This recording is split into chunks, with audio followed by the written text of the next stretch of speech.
Chris Bumgarner from First State Martial Arts in Dover, Delaware. I've been a police officer for 17 years. I work for the City of Dover Police Department. In Jiu-Jitsu, how long have you been training? I've been training Jiu-Jitsu since 2001. It's a good time frame to say. So I'm currently a black belt under Pedro Sauer and John Garfield. Okay. So what I want to work on today is going to be, we're going to start with some law enforcement stuff. And I was trying to figure out what's the most effective thing I can show you guys from law enforcement perspective. Do I got anybody who's a trainer in here at all? Yeah. Kind of, sort of? Okay, awesome. So this is something I started showing to my guys about 3 or 4 years ago. My police department that I work for is Dover, Delaware. We're a department of like 105 guys. It's a fairly urban area that we work in. And majority of calls we're going to go with the second person, at least, when you get into a fight. One of the things I've found over the years is when we get into things that are questionable, usually there's more than one cop on the scene. Usually it's 3 or 4 cops on one guy. So I'm going to show like a 2-man arrest technique or strategy. I know that there's some people who probably work by themselves, if you're like out in the Dakotas or something like that. But even out there, you got to have like cheese festivals and stuff to work with their cops or troopers. Somebody from the Dakotas, right?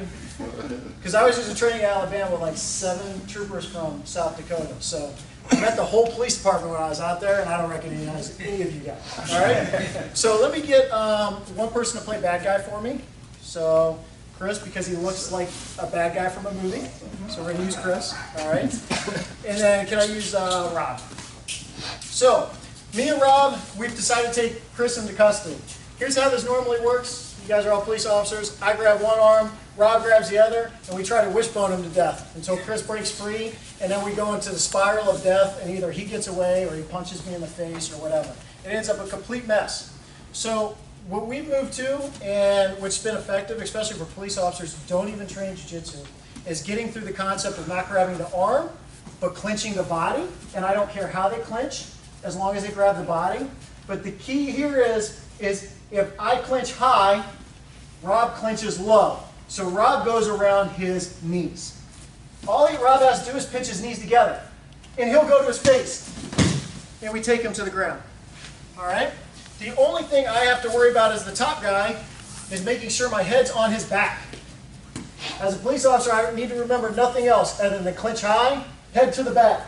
All Rob has to remember is clinch low, pinch his knees. Once his knees get pinched, we just take him to his face.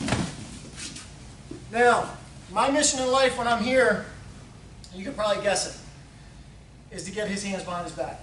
You already saw when Chris lands, a lot of times he'll put his hands out, and if I'm on the ball, it'll make getting his hands a whole lot easier.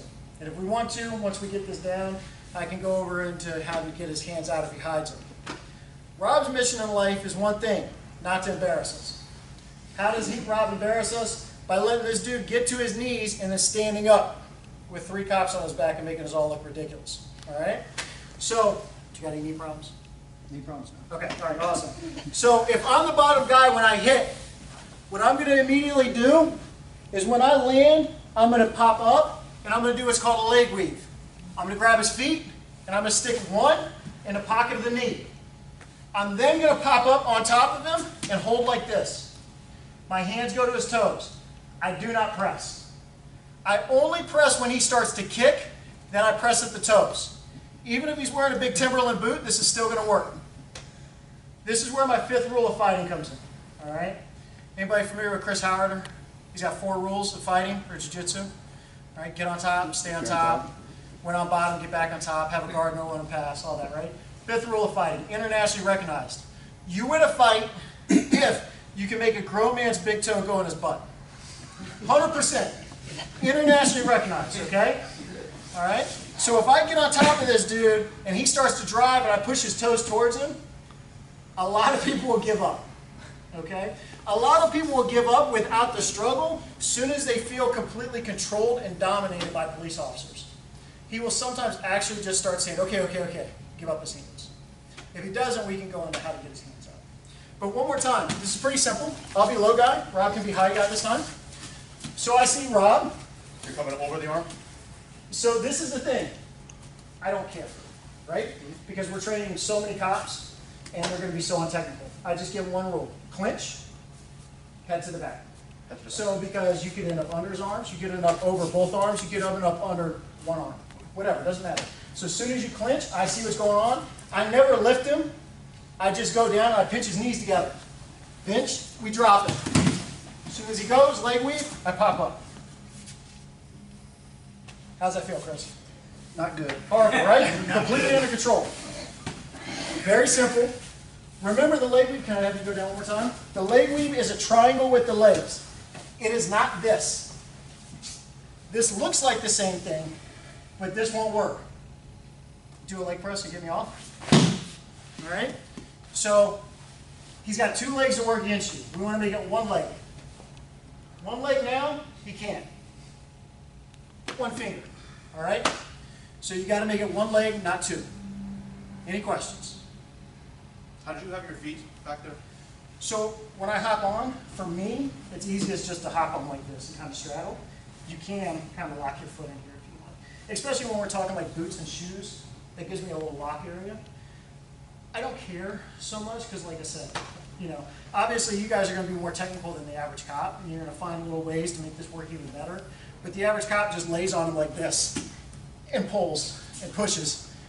If we can get that, it's better than my departmental videos of 5 cops, you know, on somebody, right? So, and we've gotten past that in a couple of years to where we're starting to use this, where we're having a lot of success with it. Cool? You don't want to be the dude who's hanging out down here and just punching this guy on his calf for no reason, right? And we all know that guy. So now we've got him a job. His job is not to make us look foolish. And see. Any questions? All right, let's do it. Ready, 1, 2. During my law enforcement career, it's been a major factor in any of the success I've had in law enforcement. It gives me confidence in how I speak to people, confidence in how I am able to handle situations on the street, and it's given me constant practice at problem solving under stress, and that's something we don't get a lot of. Jiu-Jitsu is very complex. It's a chess game against another human being, and I think the last thing I would have to say is it's a great way to kind of practice like, just being mindful. When you come into the gym, you get to let go of everything that's been going on in your personal life and your work life, and you have to just focus right there on the moment. And it's so hard for a lot of people to focus on the moment, but you have to in Jiu-Jitsu or else you're going to get choked. Something that Rob showed me years ago, and like one of the things I took away from that Gracie survival tactic stuff too, okay? So we're going to pretend there's somebody already controlling his legs. What I'm going to do now is I'm here, I just took him down, I'm going to put one hand on his shoulder, one hand on the small of his back. Alright? I'm going to pop up to my feet. I'm going to take my knee that's down by his legs, and I want to take my knee and I want to stick it right in between his tricep and his lat. And I'm going to drive my knee to the ground, and at the same time, I'm going to lift his shoulder up. And that's going to cause separation between the tricep and the lat. So I'm here, I'm driving and lift. So my knee goes to the ground, and now we've created a pocket. Hand that's on the shoulder reaches through the hole, and it wiggles until I get a good grip onto his wrist. And now I'm going to switch my legs. This knee's going to go down, shoulder to shoulder, walk to create the pressure, and my second hand can help me. It's a lot of pressure on the shoulder. Here's the big thing to remember when you're doing this on your partner. Rob feels pretty good until his wrist gets right about here. And then it just goes like a slingshot. So if you're pulling really hard, you're going to slingshot to the ceiling. You're going to slingshot him over to the orthopedist. Okay? So, all right? So take it easy. Also, the guy on the bottom, the harder you struggle, guess what's going to happen when it breaks that plane right here? Now it's going to pop, okay? Because he's pulling because you're pulling. So one more time, we'll do it on the other shoulder so I can mess both of them up today. Hand on the shoulder, hand on the small of the back. Pop up to your feet. Foot down by his legs, goes in that gap. Knee drives, lift the shoulder.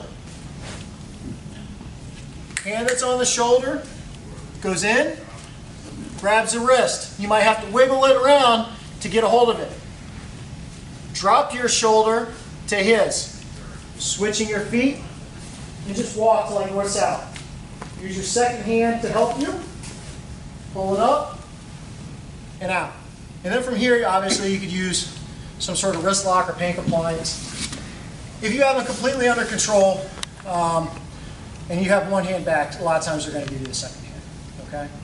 If they can't give you the second, or if they don't give you the second hand, what you need to do is you need to actually ask them why. Because it might be because three of you guys are pinning his second hand underneath his body, and that's why he can't get it out. Okay? And then you got to rotate him and move him to get his hand out. Does anybody see that again? No? All right, let's give it a shot. 1, 2. Let's see if it's true. Training, and the way I was learned to teach was, we always said at the Delaware State Police Academy, violence rules the day, right? Whoever's the most violent, whoever's the quickest is going to end altercation. 100%, I still believe that. It carried me through a lot of fights and I'm not a big guy. But times have changed, things are different. And now what I try to push out to people is that control rules the day. So you guys just felt completely under control the entire time. Did anybody want to fight once they were on their stomach, leg weaved with a dude pulling his arm out? Zero. You're actually going to be faster and more efficient if you're using these type of methods. Cool? Any questions? All right, let's do triangle. So what I'm going to do is I'm just going to show the triangle. I'll show a couple details, and everybody can work the triangle. If you don't have a good triangle, hopefully I can come fix it. And then after that, depending on how much time we have, I can work through some counters to counters. Okay? So we're going to go very basic, very simple. Rob's in my closed guard. The setup we're going to use is just me controlling his hands. All I'm going to do is shove one hand to his stomach, and then I'm going to jump my hips up, right? I'm going to jump up, and I'm going to connect, all right? Once I've jumped up and connected, what I want you guys to do, slight pinch. We're going to say Rob's hand is over here. I'm going to raise my hip up, push it over, and I'm going to drop him back down. Grab my shin, put my foot on the hip, keeping my knee close to his shoulder. Turn, grabbing my shin so that my shin sits straight across the back of his neck. Lock it up. Now, here's the detail that a lot of people miss. I ref a lot of tournaments, and if I could like just scream this out, my matches would go so much quicker and I'd get out earlier in the day. Okay? When you lock the triangle, flex your feet. All right? Flex your feet up and back. A lot of times that alone will cause a tap. Then, if I need anything extra, my thighs press in. I pinch my thigh muscles together. All right? So, close guard. I don't care what you guys do for the setup. If this is the first time you've ever seen the triangle, the dude can just stick his hand in here. That's fine. All right? You're going to put your leg over his shoulder, connect your feet. Raise your hip up, pass the arm over. Drop it. Grab your shin, foot on the hip, wiggle until you can get as close to shin across the back of his neck as possible. Lock up the triangle and attempt to flex your feet. Once you get good at this, this arm over here being pulled across doesn't matter anymore because your triangle is going to be so tight. You can stay here. That doesn't matter to me. I lock this up. Boom, boom, flex. He'll go. All right? The triangle is caused by the shoulder pressing against this carotid artery and your hamstring pressing against this one. What I need to do to make the triangle effective is I got to take away the space. If I have my toes pointed, see there's a gap that forms in here. The other thing is there's a gap that forms behind my calf because my calf muscle is loose now. I'm going to take that away when I flex. I'm going to eat up the space here on the shoulder, and I'm going to eat up the space behind the calf as soon as I flex. The last thing I can do to make this triangle even tighter is to flare my heel out and down. Now, no time did I say anything about using my hands, because I want you guys to get from today is being able to finish a triangle with no hands. All right, look, Ma, no hands. Okay? Here's the reason. Because anything he does to counter, I want to be able to counter, and to do that, I'm going to loosen up on the triangle. I'm going to want my hands, right? So if he goes to start to stack me, I create frames. Okay? If he goes to stand and slam me, I'm going to need my hands. So hook under his leg. If he goes to reach in his back pocket and pull out a knife, I'm going to need to stop that while he's going unconscious. So I'm going to finish my triangle without my hands. If I need my hands in a grappling match, I got them, right? I can pull the head down at any time. But if I'm solely reliant on finishing the triangle by pulling down on the back of the head, I'm doing an inefficient triangle. I'm relying on my hands. You don't need your hands, okay? You only need your hands when something goes wrong to add a little extra or to form a counter. Everybody got those details? So if you have a short inseam, there's probably, I might have to come around and adjust. I think everybody here actually looks like they should be able to hit this pretty easy. Sometimes people with short inseams have a harder time with triangles, and I can come around and adjust for that. But other than that, if you got thick legs, that's not an excuse for a good triangle. That just means your triangle should be even tighter than mine, because your legs are thicker. You should be pushing on the back of the head, pushing on the carotid arteries even more. Cool? Any questions? All right, let's do it. Ready, 1, 2. So in the academy, one of the things I like to tell the guys and girls coming through the academy is that in the academy, the training is very hard. And it's made to be very hard to try to build some confidence and to make sure that people know what a real fight can feel like. But what I try to tell them is if they train and they take the time, it doesn't take long, 6 months, 8 months, jiu-jitsu becomes like a superpower. Most people can't fight, and if you just know how to do jiu-jitsu, everything becomes easier. And it goes into not just how you deal with a physical altercation, but also how you speak to people on the street. People just will recognize your confidence, and in turn, when you're more confident, you'll be able to be more polite and empathetic to them too. So I think that's how it plays into. If I can explain that to them, that in all those ways it can like enhance their law enforcement career. Hopefully, I can get them training. But other than that, I don't pressure them. So I'm starting the triangle on Jerry. Jerry says he's not having this. He postures up. Okay. Hands go to his sleeves. Legs go down around his elbow, and now I bring him forward with my knee pinch. Back out, triangle. Okay? So here's what's happening. If Jerry's just in my guard and I want to bring him forward, how do I bring him forward? I connect my knees together, in other words, a slight pinch, and I bring my knees to my chest. All right? I'm going to do the same thing when he postures. He's going to go up. I'm going to control at the sleeves or at the hands. I'm going to drop my legs around his elbow, which is kind of around his waist. Connect my knees again. Pull him to me. Walk myself out just by extending my body, maybe shoulder walking, and then jump that triangle again. This time, you see how his body's broken forward? He can still do it. He has less of a chance now, though, because I'm farther away. All right? All the weight's right on my head. All the weight's right on your head, right? Yeah. And because of how he has to posture, right? So if Jerry doesn't want to get pulled forward when I'm bringing my knees forward, what's he got to do? He's got to drop his weight into his butt, right? So, go down, Jerry. So if I'm inside Jerry's guard, and Jerry's connecting his knees and he's pulling me forward, right, with his knees, boom. The only way for me to stop that is to drop my weight into my butt. I can't do that when I'm in a triangle, right? If I drop my weight into my butt right now, here, my head's forward, rolled forward, he's just going to start to work up. Yeah. All right, that's good enough. All right? So generally, when guys go to posture in here, they do this. So now Jerry just controls. Yep. Dumps around here. Now I'm postured up. My weight's not in my butt anymore. My butt's not in my feet. So when he pulls me forward, I go forward. Now he just walks away with extended body, throws the triangle. Cool. Triangle's even worse. Cool? All right, brother. Let's see if it's true. Ready, 1, 2. Counter. All right? So I've set the triangle in lock, and he's going to go this way. Now, the reason it works is because he's changed the angle on me.